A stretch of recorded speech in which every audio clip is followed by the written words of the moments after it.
उपस्थित हमारे आदरणीय राष्ट्रीय अध्यक्ष जी, हमारे मुख्यमंत्री श्री भजनलाल जी शर्मा और हमारे प्रदेश अध्यक्ष आदरणीय मदन जी, हमारे बहुत ही आदरणीय प्रदेश प्रभारी राधा मोहन जी अग्रवाल, हमारे केंद्रीय मंत्री श्री गजेंद्र सिंह जी और दोनों उप मुख्यमंत्री प्रेम जी और दिया कुमारी जी, पूर्व केंद्रीय मंत्री भारती जी, पूर्व प्रदेश अध्यक्ष हमारे प्रणामी जी और सीपी जोशी जी, सांसद हमारे मंजू शर्मा जी, राव साहब, घनश्याम जी, पूर्व नेता प्रतिपक्ष राजेंद्र जी भाई साहब और हमारे राष्ट्रीय मंत्री अलका जी, मेरे सामने बैठे हुए सब मेरी महिला टीम, आज अहिल्याबाई को याद हम कर रहे हैं तो मुझे बड़ी खुशी है कि मेरे सामने सब तो सांसद, सब अपनी एमएलएज और हमारी पदाधिकारी और अच्छी संख्या में हमारी महिलाएं सब यहाँ उपस्थित, यहाँ ही नहीं परंतु मंच पर भी दिखाई दे रही हैं। इसके लिए मुझे बड़ी बड़ी खुशी है और मैं आपको नहीं भूल रही हूँ।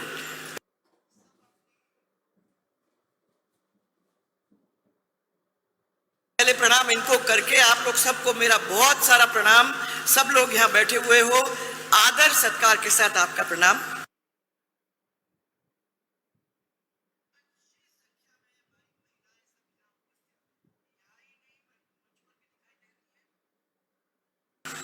हम सब की ओर से मैं आज नड्डा जी का भी यहाँ स्वागत करना चाहूंगी, तो जोर से ताली बजा के एक दफा जोर से भाई, थोड़ा सा मंत्री जी थोड़ा ताली बजा दोगे नड्डा जी की, मैं कह रही हूँ एक दफा नड्डा जी के लिए जोर से।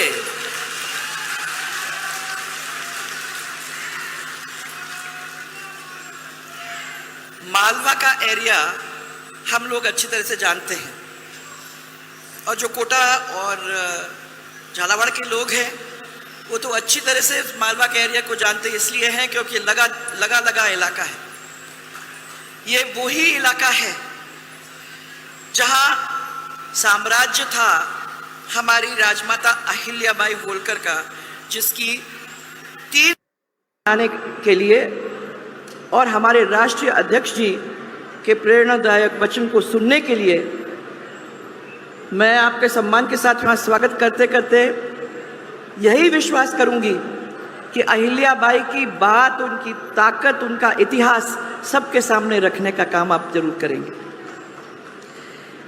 नड्डा जी, आपके इस ऐतिहासिक कार्यकाल के अंदर और भारतीय जनता पार्टी के नरेंद्र मोदी जी के सरकार के अंदर नारी शक्ति का वंदन, ये जो अधिनियम, महिलाओं का जो अधिनियम है अपन लोगों ने संसद में मंजूर कर दिया है और उसके थ्रू अहिल्याबाई जैसे वीरांगनाओं का हम लोगों ने सम्मान किया है। इसके लिए मैं सबसे पहले आभार उनको प्रकट करना चाहूँगी। वैसे इस अवसर पर राजमाता अहिल्याबाई होलकर को मैं नमन करती भी हूँ, जिन्होंने ये सिद्ध कर दिया कि महिलाएं हर किस्म की जिम्मेदारियों को संभाल सकती हैं। और उनकी लाइन में चलते हुए आप लोग सब यहाँ बैठे हो, जिन लोगों ने उनकी बात को देख करके, ऐसे समझ करके, पढ़ लिख करके, और ज़रूरी नहीं सब पढ़ लिख करके, परंतु सब ने सेवा की भावना को अपने दिल में रखकर अपनी जनता के लिए एक बहुत अच्छे बहुमत के साथ जीत करके आज उनके पद चिन्हों में चलने का काम आप लोग कर रही हो। ये तो सिद्ध कर दिया ना कि महिलाएं हर जिम्मेदारी संभालने में पूरी तरह से निपुण हैं, चाहे वो राशन का काम हो या फिर शासन का काम। मैं समझती हूँ कि ऐसे में हम लोगों ने जो आज ये रास्ता चुना है उसमें किसी तरीके से हम लोग पीछे नहीं हटे। अहिल्याबाई को हम क्यों याद करते हैं? याद इसलिए करते हैं कि वो एक ऐसी महिलाएं थी, वो देवी कहलाई जाती हैं न्याय की। जब न्याय की बात अपन करते हैं तो सबसे पहले अहिल्याबाई होलकर का इस मॉडर्न जमाने के अंदर अपन याद करते हैं।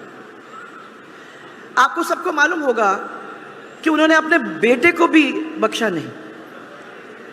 उनका यह था कि अगर कहीं भी अन्याय हो रहा है, उस अन्याय को खत्म करने का काम वो मेरा है, चाहे वो मेरा परिवार का क्यों ना हो, मैं उसको भी नहीं छोड़ूंगी। ये थी वो महान महिला।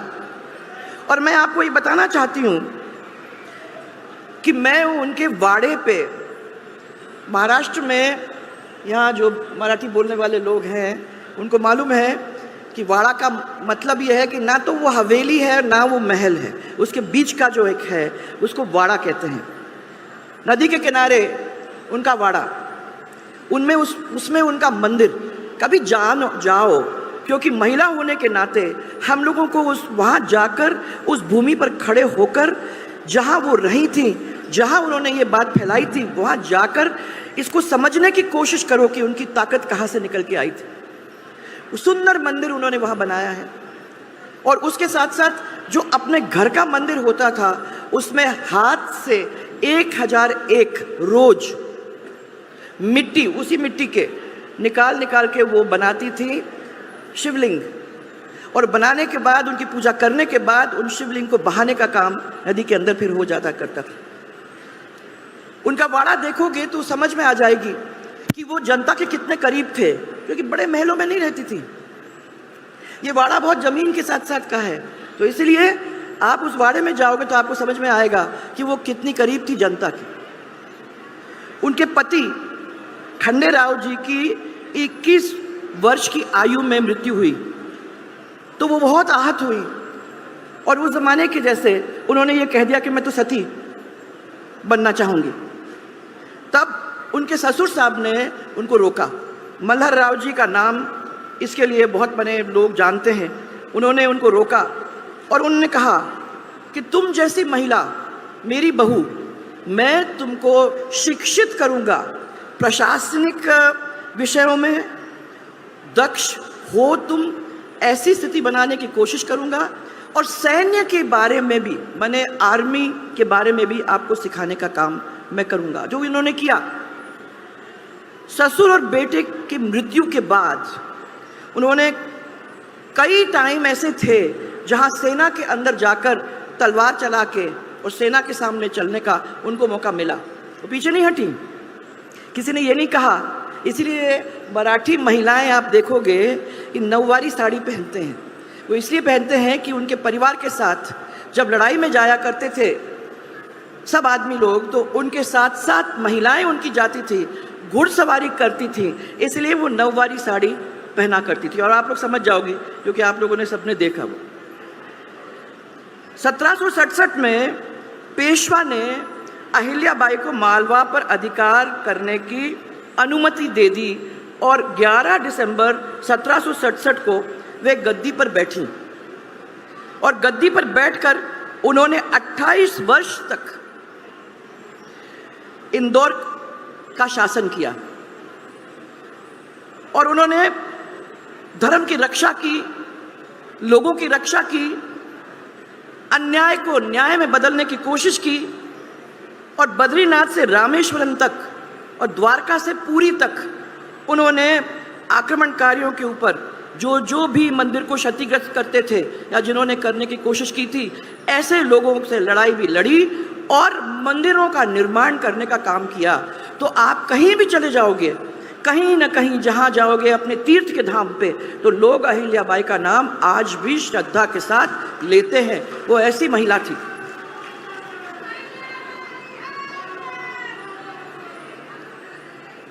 कि ये कहते हैं कि काशी विश्वनाथ का मंदिर उनमें जो मंदिरों का काम किया था उनमें से एक वो भी मंदिर है। और अभी द्वारका के पास चले जाओ तो मैं जब दर्शन करने गई थी तो एक मंदिर है साइड में, आप लोगों ने सबने देखा होगा, जिसमें ऊपर शिव जी की मूर्ति है, परंतु जिस मूर्ति जो वाकई में मूर्ति थी वो नीचे है।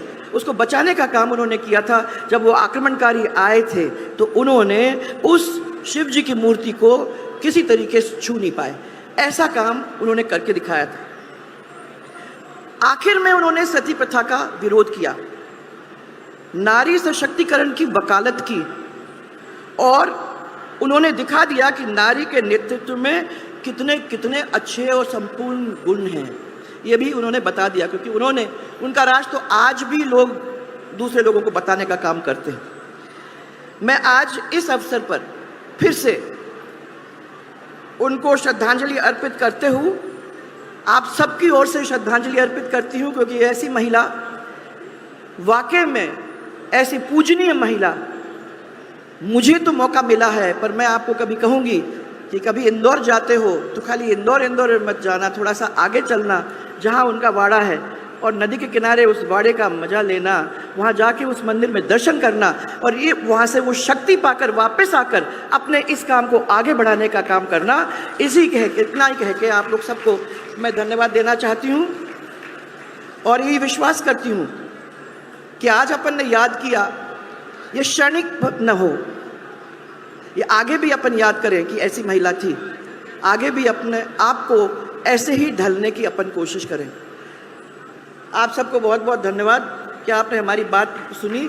हमारे महिलाओं का डायलॉग था, परंतु वो एक ऐसी चीज़ है जो मैं समझती हूँ कि कभी कभी आपको भी सुनना चाहिए, क्योंकि ये सिर्फ चाय नहीं बनाती हैं, ये उसी सड़क पर भी चलती हैं जिस सड़क पर आप नहीं चलते हो, पर वो वापस घर में आके ये नहीं कहती आहा मैं बहुत थक गया। ये सुबह 6 बजे उठ के बच्चों को संभाल के, अपने पतिदेव को संभाल के, अपने क्षेत्र को संभाल के, शाम को घर आके फिर आपको खाना खिला के ये जूते फेंक के नहीं कहती अरे हम बहुत थक गए। यह है ताकत, ये हमारे भारत राष्ट्र की ताकत है और ये रहेगी ताकत। मैं आप लोग सबको इनके आज इस दिन दिवस पर उनको याद करके आप सबको वंदन करना चाहती हूँ। घर में संभाल के रखना। सबको बहुत बहुत धन्यवाद। बहुत बहुत धन्यवाद माननीय वसुंधरा राजे जी। अब मैं आग्रह करूंगा